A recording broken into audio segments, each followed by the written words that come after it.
Hello everyone, we're from Group 5 and for this opportunity, we're going to show you a video that we made about separating and returning employees for Mem Nova Mardiana's class or Human Resource Management class.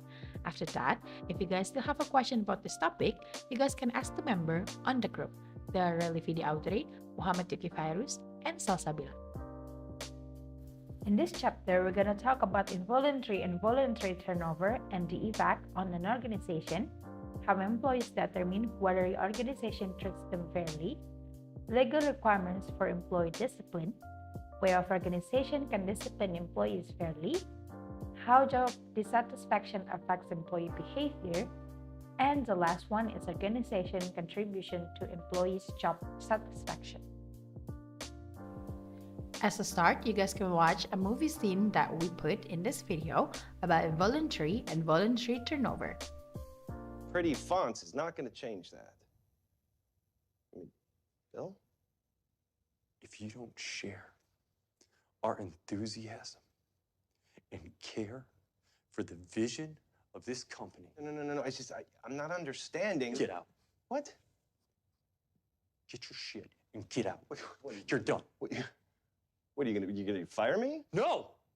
I already fired you! Why are you still here? So that was the involuntary turnover. It's basically the company fired the employee because they don't share the same value or the same vision, or maybe because the low performance of the employee.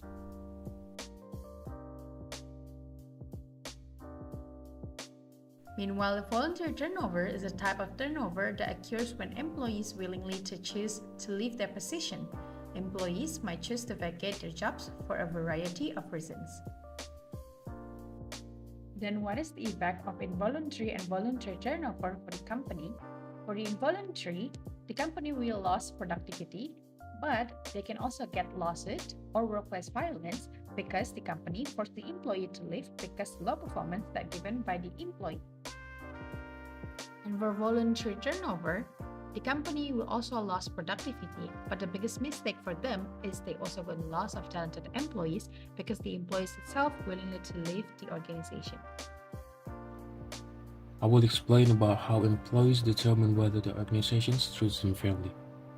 Employees draw conclusions based on the outcomes of decisions regarding them, the procedures applied, and the way managers treat employees when carrying out those procedures. Outcome fairness is a judgment that consequences are just. The consequences should be consistent, expected, and in proportion to the significance of the behavior. And the procedural justice is a judgment that fair methods were used to determine the consequences. The procedures should be consistent, unbiased, based on accurate information, and correctable.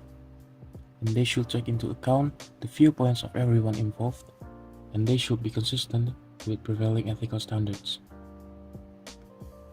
And the last is interactional justice. Interactional justice is a judgment that the organization carry out its action in a way that took employees' feeling into account. For example, by listening to the employee and treating the employee with dignity.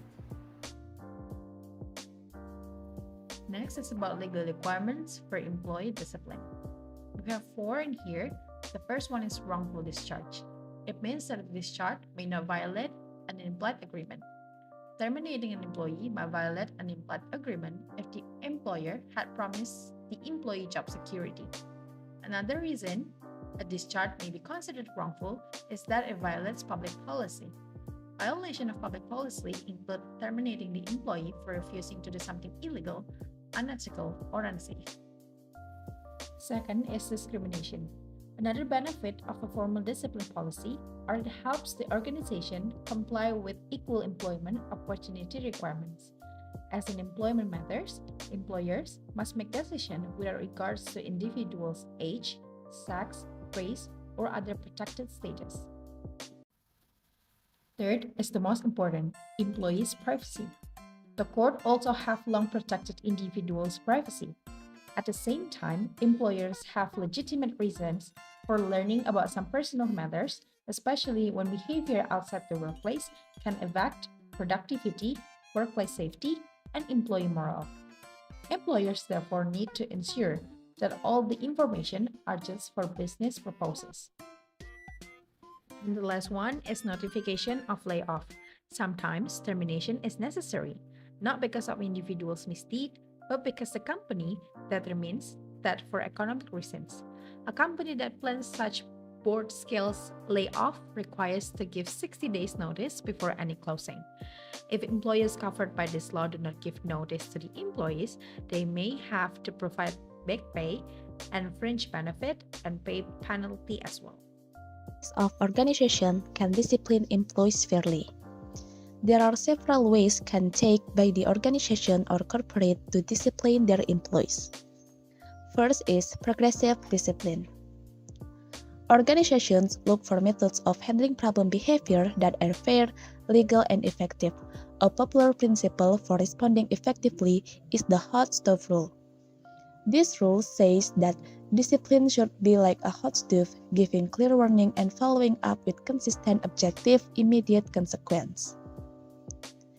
Progressive discipline is a typical progressive discipline system, identifies and communicates unacceptable behaviors. Second is alternative dispute resolution. Sometimes, problems are easier to solve when an impartial person helps create the solution.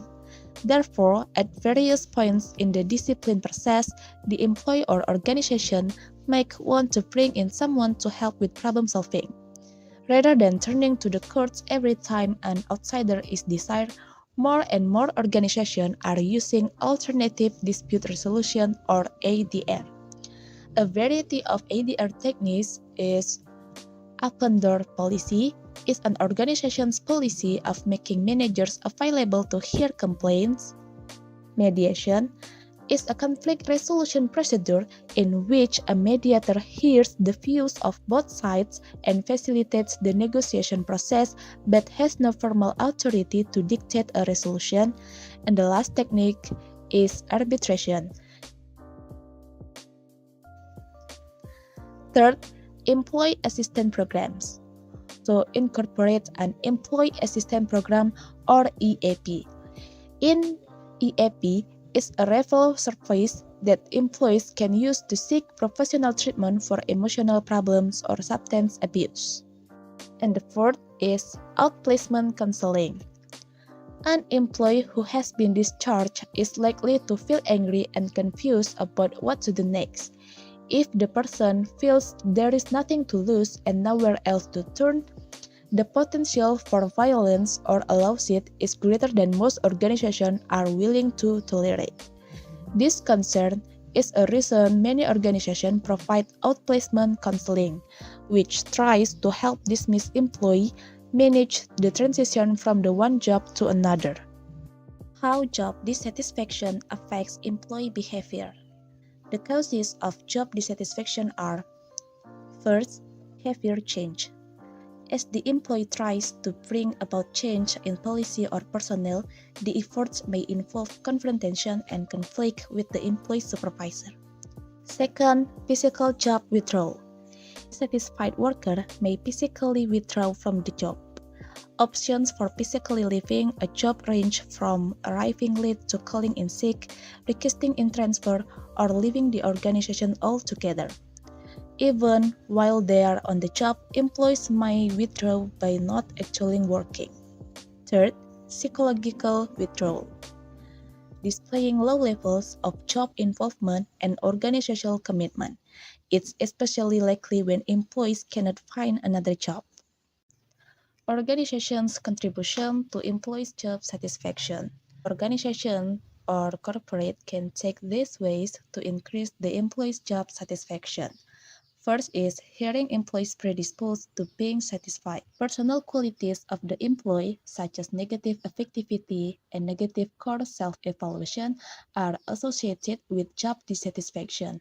This linkage suggests that employee selection in the first instance plays a role in raising overall levels of employee satisfaction.